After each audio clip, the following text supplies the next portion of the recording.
All right, get ready. We're driving deep into La Liga Matchday 20, and let me tell you, you guys sent us some awesome articles about it. Oh yeah, this match day was a wild one. Absolutely crazy. Yeah. It wasn't just your typical weekend of football. We're talking shock upsets, teams just dominating left and right, and the standings, well, let's just say they got a serious shakeup. We're going through that Matchday 20 recap PDF you all sent in. Yeah, gonna pull out all the good stuff, all the exciting bits. For sure. And I think one of the biggest things everyone's talking about, gotta start with this. Leganés taking down Atlético Madrid. Can you believe it? 15-game winning streak. 15. And Leganés puts a stop to it. Just like that, 1-0.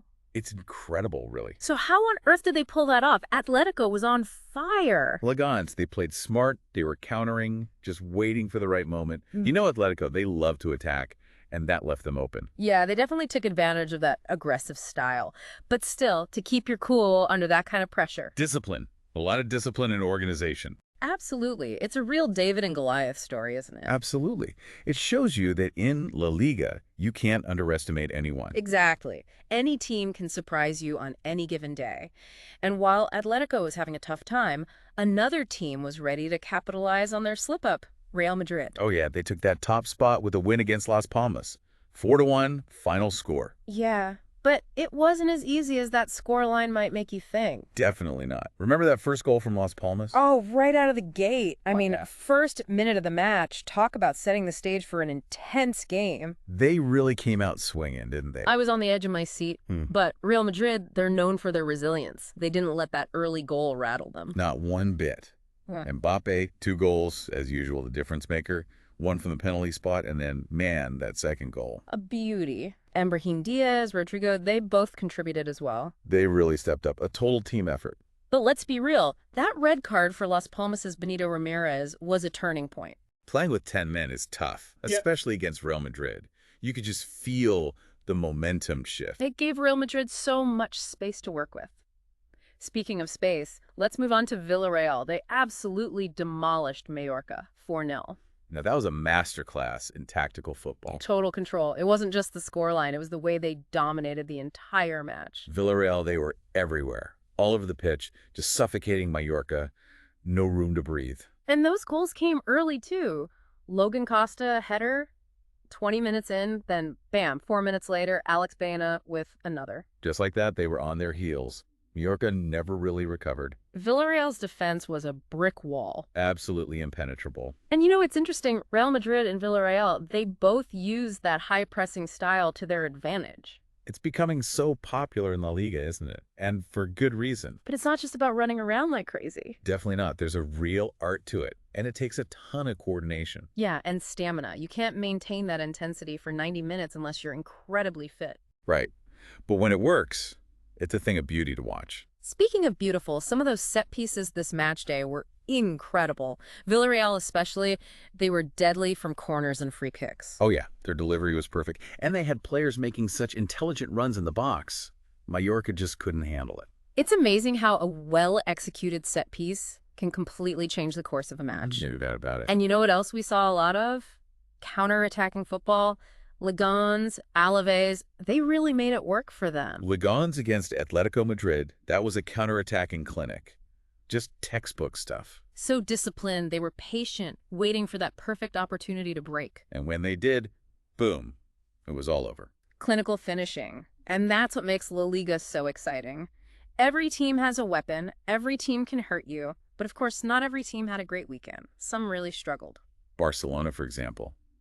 That draw against Getafe, a team known for their defense, that was a tough one to swallow. They just haven't been able to convert their chances into goals consistently. It's like they're overthinking it, you know? Maybe. They're missing that killer instinct they used to have. They need to find it again fast. Absolutely. And then there's Real Betis.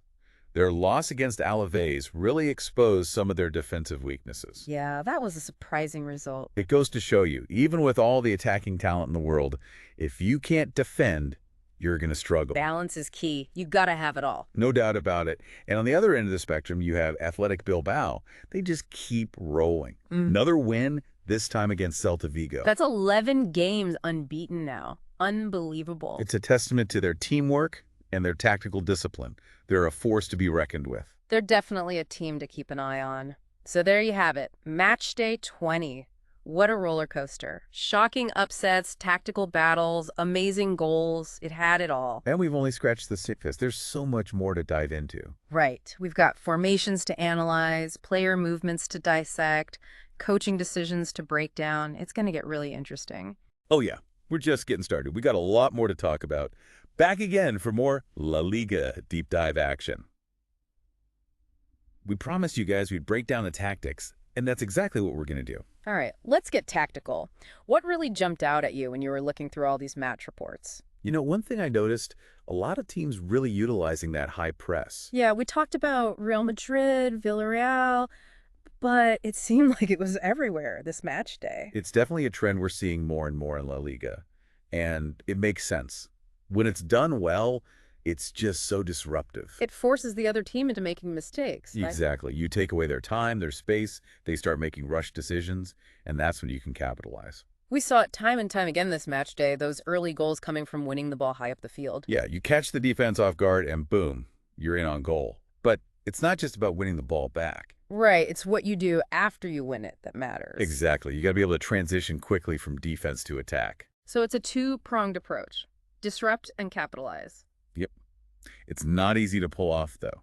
Requires a ton of coordination, stamina from your players. Oh, absolutely.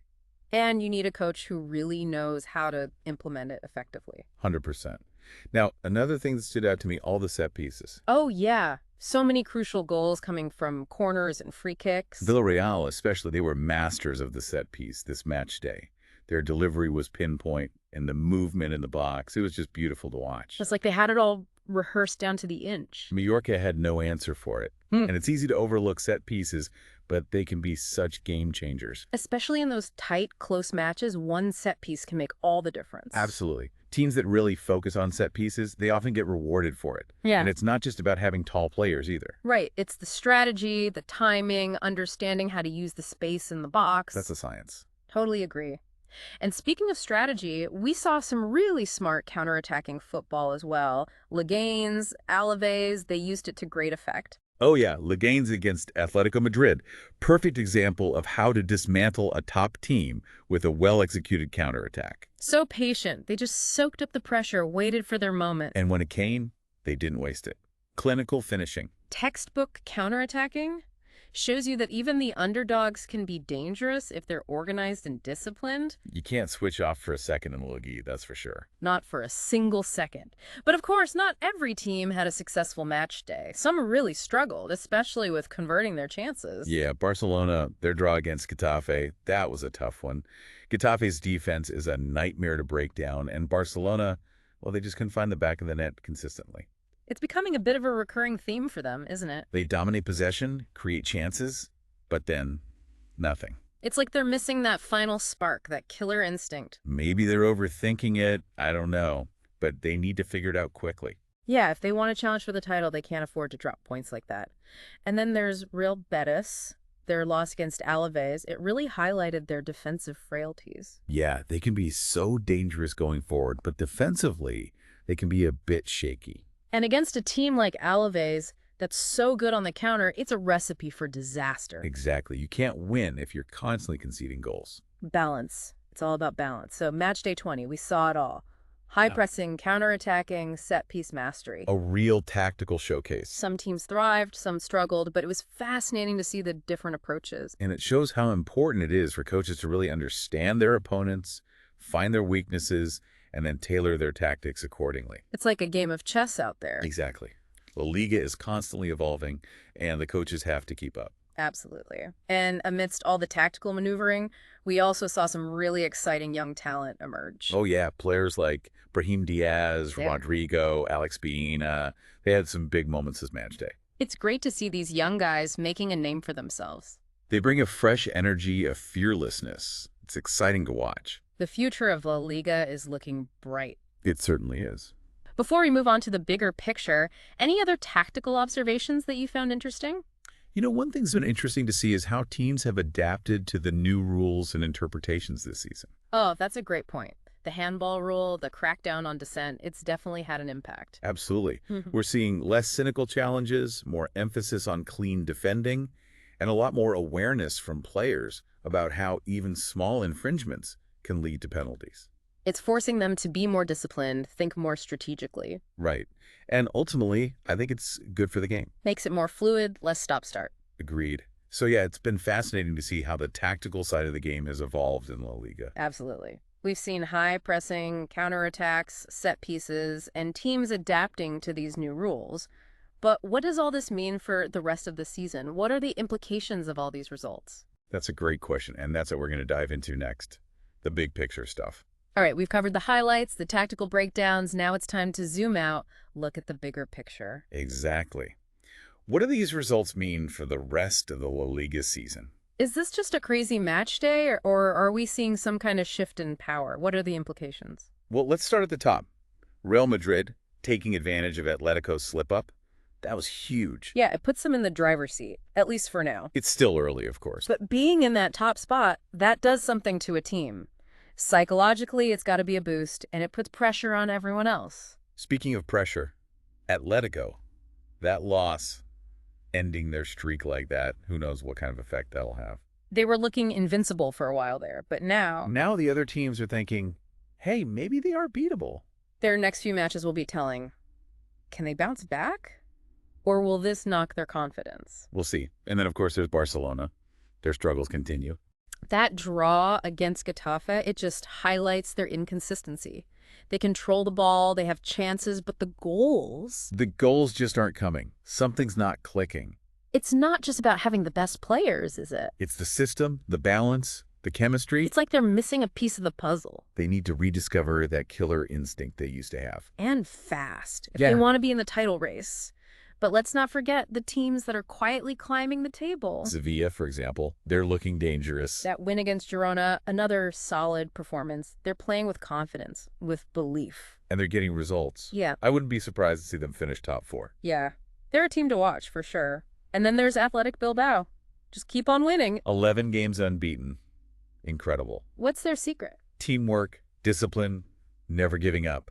They're a true representation of what La Liga is all about. They may not have the big stars like some other teams, but they're proving that you don't need that to succeed. You need heart, you need strategy. And they've got both in spades. And that's what makes La Liga so great. Unpredictable, exciting. Anything can happen. Matchday 20, it was a perfect example of that. Upsets, incredible performances, it had it all. It was a reminder that there are no easy games in this league. Every match is a battle. And as we look ahead, the races for the title, for the top 4, even for survival, it's going to be intense. The stakes are high. Yeah. Every point matters. Buckle up. It's going to be a wild ride to the finish line. Absolutely. So there you have it, our deep dive into La Liga Matchday 20. We analyzed the matches, broke down the tactics, looked at the big picture. But the biggest takeaway, for me at least, is that La Liga never disappoints. The passion, the skill, the tactical battles, it's all there. And it's only going to get better. So keep watching La Liga because the best is yet to come. I agree. Thanks for joining us on the deep dive. And we'll be back soon to take you even deeper into the world of football.